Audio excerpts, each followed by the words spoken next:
한때 국민 자전거라 불리던 삼천리 자전거, 지금은 몰락 위기에 처했습니다.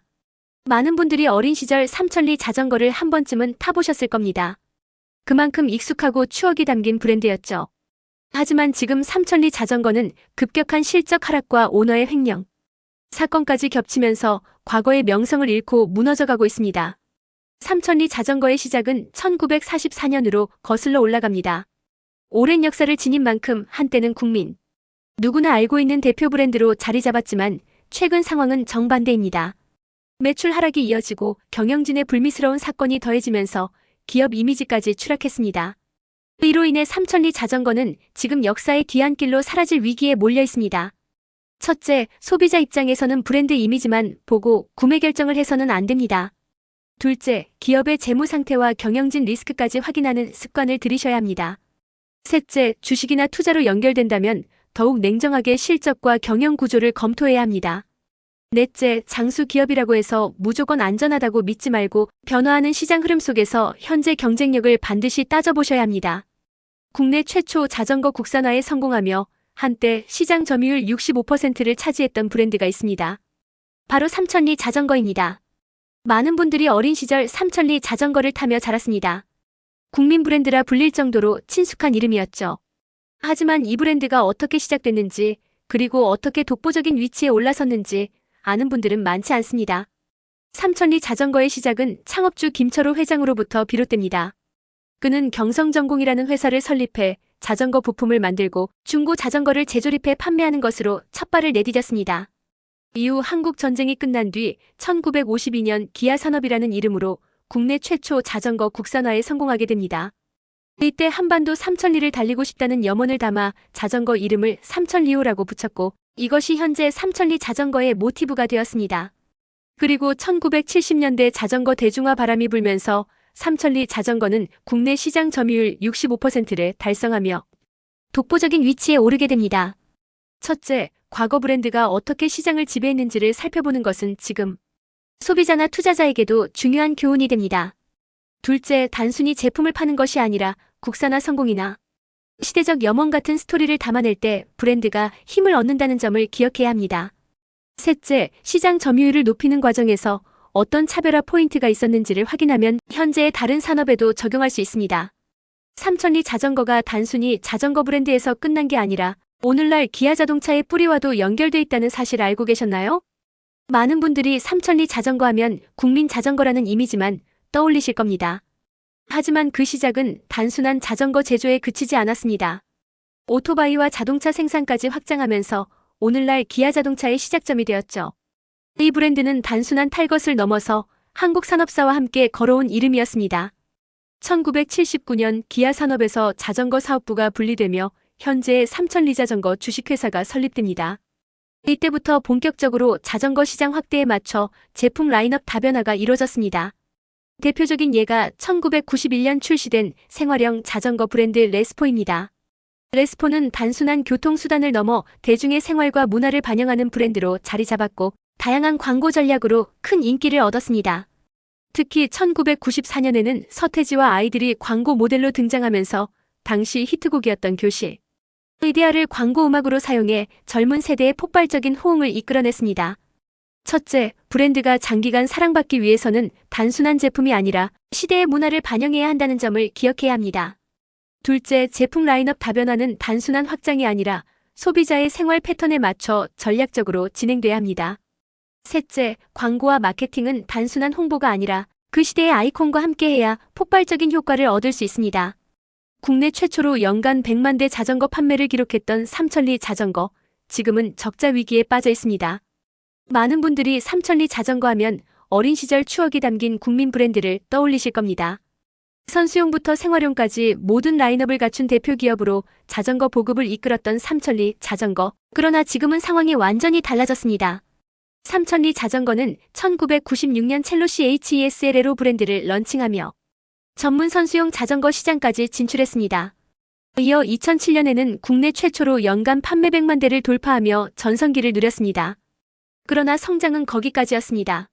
2020년대 들어 매출과 영업이익이 지속적으로 줄어들며 경영 악화가 가속화되고 있습니다.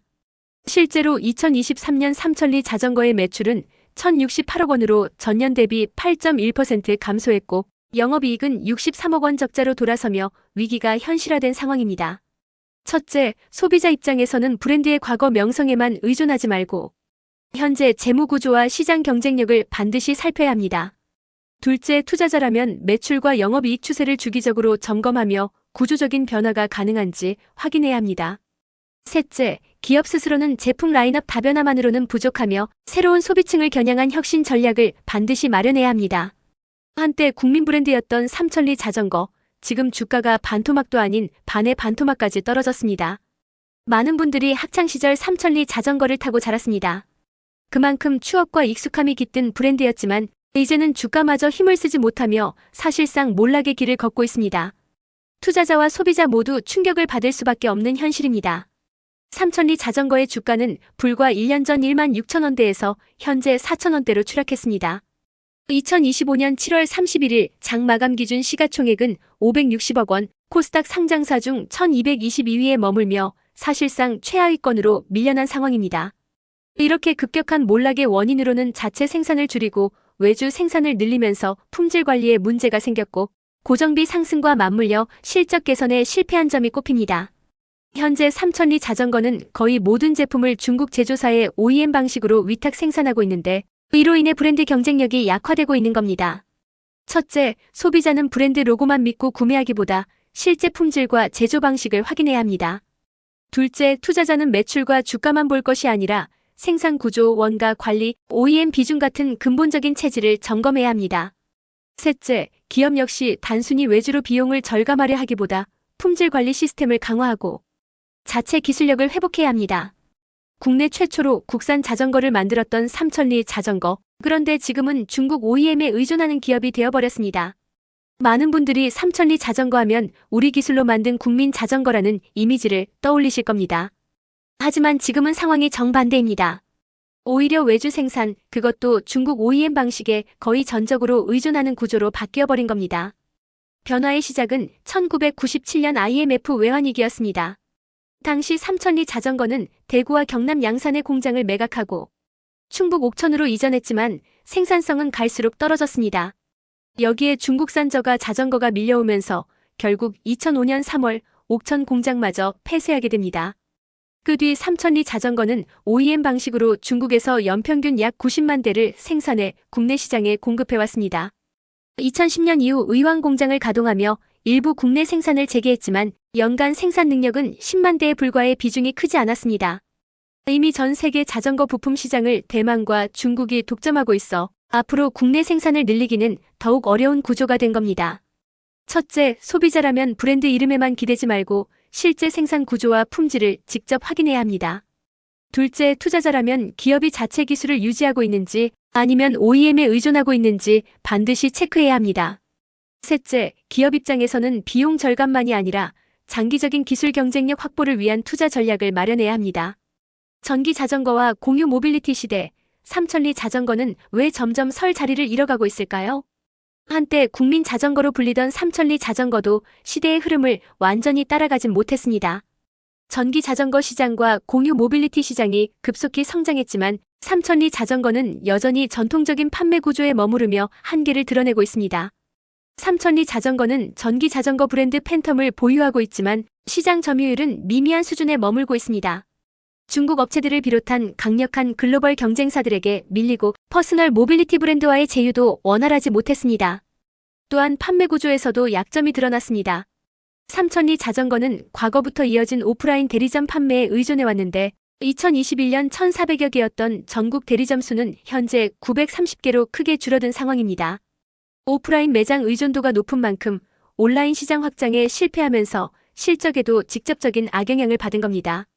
첫째, 소비자는 전기 자전거 선택 시 단순히 브랜드가 아닌 실제 성능과 사후 지원 체계를 비교해야 합니다.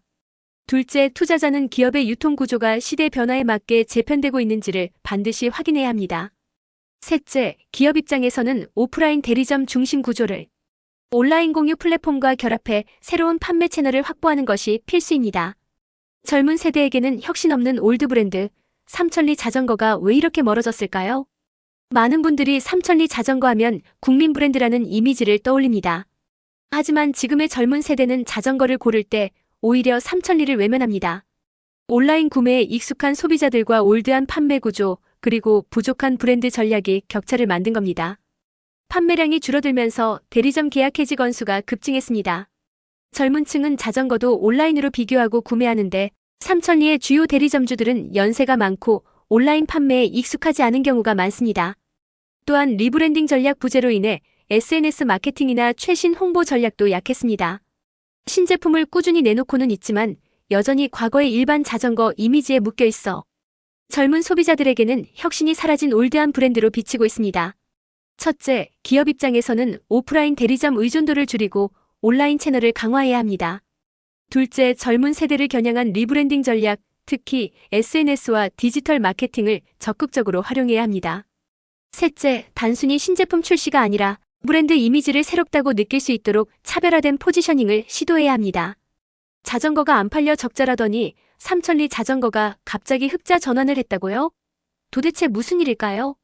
많은 분들이 삼천리 자전거가 연속된 적자에 빠져 사실상 몰락하는 줄로만 알고 계셨을 겁니다.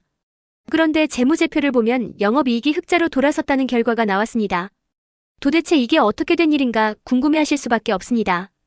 실제로 삼천리 자전거는 2024년에도 자전거 사업 부문에서만 보면 영업손실 14억 원을 기록했습니다.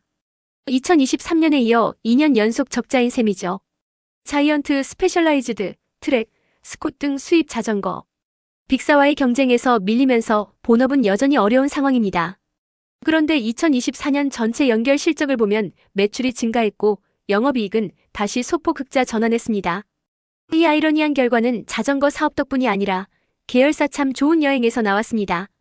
코로나19 이후 여행 수요가 급격히 회복되면서 이쪽에서 발생한 매출과 이익이 삼천리 자전거의 연결 실적을 떠받친 겁니다. 첫째, 투자자는 개별 사업과 연결 실적을 반드시 구분해서 봐야 합니다. 둘째, 특정 계열사의 일시적 호황이 그룹 전체 실적을 왜곡할 수 있다는 점을 주의해야 합니다. 셋째, 본업의 경쟁력 약화를 회복하지 못하면 흑자 전환은 일시적 착시에 불과할 수 있습니다. 삼천리 자전거가 살아남은 이유, 아이러니하게도 자전거가 아니라 여행 사업 덕분입니다. 많은 분들이 삼천리 자전거 하면 국민 브랜드로 기억하시지만 지금 회사의 버팀목은 전혀 다른 사업입니다. 바로 계열사 참 좋은 여행인데요. 자전거가 아니라 여행 사업이 삼천리를 떠받치고 있는 상황입니다. 참 좋은 여행은 작년 기준 연매출 800억 원을 기록하며 하나투어와 모두투어에 이어 업계 3위권으로 성장한 업체입니다. 삼천리 자전거는 2023년 말부터 이 계열사를 연결 매출에 포함시키며 여행 사업 실적을 온전히 반영하기 시작했습니다. 실제로 2024년 연결 매출 자료를 보면 참 좋은 여행의 연매출은 808억 원으로 자전거 매출 803억 원을 앞질렀습니다. 즉 본업인 자전거보다 여행 사업이 더 많은 매출을 올리고 있는 겁니다. 당장 영업이익은 여행 부문에서 나오면서 회사의 숨통이 트이는 것처럼 보이지만 문제는 여기서 끝나지 않습니다. 첫째, 투자자는 연결 실적에 숨겨진 본업 부진을 반드시 구분해서 봐야 합니다. 둘째, 기업은 비계열사 호황에 의존하지 말고 본업 경쟁력 회복 방안을 세워야 합니다. 셋째, 소비자 역시 브랜드 이미지만 보고 안심하기보다 현재 회사가 어떤 사업 구조로 운영되는지 이해할 필요가 있습니다. 적자 위기에 빠진 삼천리 자전거, 이번엔 오너 횡령 사건까지 터졌습니다. 국민 브랜드로 불리던 삼천리 자전거가 실적 악화로 고전하는 와중에 회사의 오너 리스크까지 겹치고 있습니다. 경영을 책임져야 할 회장이 검찰 수사를 받게 되면서 브랜드의 신뢰는 더욱 흔들리고 있습니다. 현재 삼천리 자전거의 오너 회장은 횡령과 배임 혐의로 검찰에 송치된 상황입니다. 그는 고 김철호 기아그룹 창업주의 손자이자 김상문 전 기아그룹 명예회장의 아들로 1999년부터 삼천리 자전거 이사직을 맡아 경영을 주도해왔습니다. 하지만 회사가 적자로 전환된 와중에도 50억 원이 넘는 배당금을 챙겼고 300억 원에 달하는 횡령과 배임 혐의까지 불거지면서 검찰 수사가 본격화됐습니다. 횡령 규모가 워낙 크다 보니 시장과 소비자 모두 충격을 받지 않을 수 없는 상황입니다. 삼천리 자전거가 더욱 특수한 이유는 다른 기업들과 달리 독특한 지배구조를 가지고 있기 때문입니다.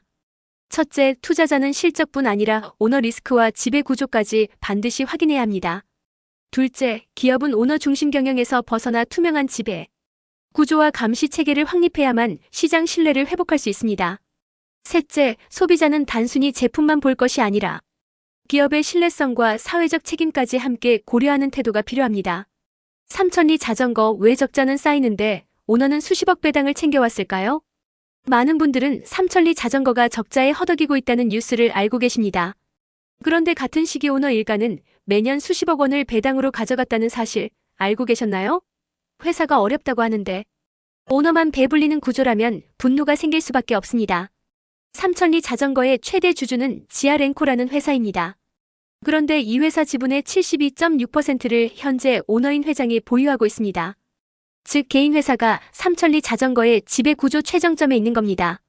문제는 이 구조를 통해 오너가 매년 막대한 배당을 챙겨갔다는 점입니다. 2019년 이후 매년 평균 11억 13억 원 수준의 배당금을 받아 5년간 총 57억 원을 가져갔습니다. 심지어 회사 재무 상황과 무관하게 1인 회사인 지아랭코가 사실상 오너의 현금 창고 역할을 했다는 정황까지 드러났습니다.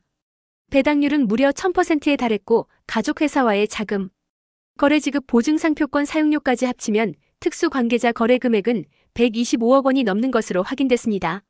첫째, 투자자는 기업의 재무제표뿐 아니라 지배구조와 특수관계자 거래 내역까지 꼼꼼히 확인해야 합니다. 둘째, 기업은 투명성을 높이고 지배구조 개선 없이는 소비자와 투자자 신뢰를 회복할 수 없습니다. 셋째, 소비자 역시 단순히 브랜드 이미지가 아니라 기업의 윤리성과 사회적 책임까지 함께 보아야 합니다. 삼천리 자전거, 이제는 본업 적자의 오너 횡령 의혹까지 믿기 어려운 현실입니다. 국민 브랜드라 불렸던 삼천리 자전거, 지금은 자전거로는 적자만 쌓이고 있고 회사를 지탱하는 건 오히려 여행 사업입니다. 그런데 여기에 오너의 횡령 배임 의혹까지 겹치며 브랜드 신뢰는 바닥까지 떨어지고 있습니다. 회장은 계열사 참 좋은 여행과의 관계에서도 횡령 배임 혐의를 받고 있습니다. 2007년 삼천리 자전거 인적 분할 과정에서 참 좋은 레저와 참 좋은 여행을 설립한 뒤 계열사 자금을 동원해 초기 실적을 부풀렸습니다. 이후 주가가 오르자 지분을 삼천리 자전거에 매각하며 300억 원대 자금을 챙긴 혐의가 제기됐습니다. 여기에 그치지 않고 직원 상여금 지급 과정에서 따로 비자금을 조성한 정황까지 포착되며 수사는 자택은 물론 삼천리 자전거와 참 좋은 여행 본사까지 확대되었습니다. 결국 본업은 적자, 계열사에 의존한 흑자, 여기에 오너 리스크까지 겹치며 삼천리 자전거는 총체적 위기에 빠져 있는 상황입니다. 첫째, 투자자는 연결 실적뿐 아니라 계열사와의 거래 구조, 지배 구조까지 반드시 확인해야 합니다. 둘째, 기업은 투명성을 높이고 특수관계 거래에 대한 공개를 강화해야 신뢰를 회복할 수 있습니다. 셋째, 소비자 역시 브랜드 이미지만 보고 선택하기보다 기업의 사회적 책임과 윤리성을 고려해야 합니다. 70년 동안 굳건히 버티던 국민 브랜드, 결국 몰락의 길을 걷고 있습니다. 삼천리 자전거는 한때 자전거라는 분야에서 독보적인 강자로 군림했지만 변화하는 시장과 소비자의 요구를 제대로 읽어내지 못했습니다. 결국 지금의 위기는 예고된 결과였습니다. 시장의 생태계와 소비자의 니즈에 맞춰 진화하지 못하면 아무리 전통 있는 기업도 순식간에 무너질 수 있습니다. 삼천리 자전거의 몰락은 단순한 경영 실패가 아니라 변화하지 못한 기업의 운명을 보여주는 사례입니다. 게다가 오너의 횡령 배임 의혹까지 드러나면서 그 결말은 더 불투명해지고 있습니다. 첫째, 소비자와 투자자는 브랜드의 과거 명성이 아니라 현재의 변화와 혁신 여부를 확인해야 합니다. 둘째, 기업은 오너 리스크와 도덕적 해이를 극복하지 않는 한 시장에서의 신뢰를 회복할 수 없습니다. 셋째, 오늘의 사례를 교훈 삼아 다른 브랜드를 대할 때도 지속 가능성을 기준으로 판단해야 합니다. 수많은 사람들이 어린 시절 추억과 함께했던 삼천리 자전거가 이렇게 처참하게 몰락해가는 모습을 보는 건 단순한 기업 실패 이상의 아쉬움을 남깁니다. 하지만 동시에 우리에게도 중요한 교훈을 던지고 있습니다. 변화를 놓치면 몰락은 순식간입니다. 아무리 전통 있는 기업이라도 신뢰를 잃으면 끝입니다. 오늘의 삼천리 자전거는 다른 모든 기업과 소비자들에게 던지는 경고입니다. 오늘 영상을 보신 분들은 삼천리 자전거의 사례를 통해 기업의 명성보다 변화와 신뢰가 더 중요하다는 점을 꼭 기억하시기 바랍니다. 여러분은 삼천리 자전거가 다시 일어설 수 있다고 보십니까? 댓글로 의견을 남겨주세요. 이 영상이 유익하셨다면 구독, 좋아요, 알림 설정 부탁드립니다.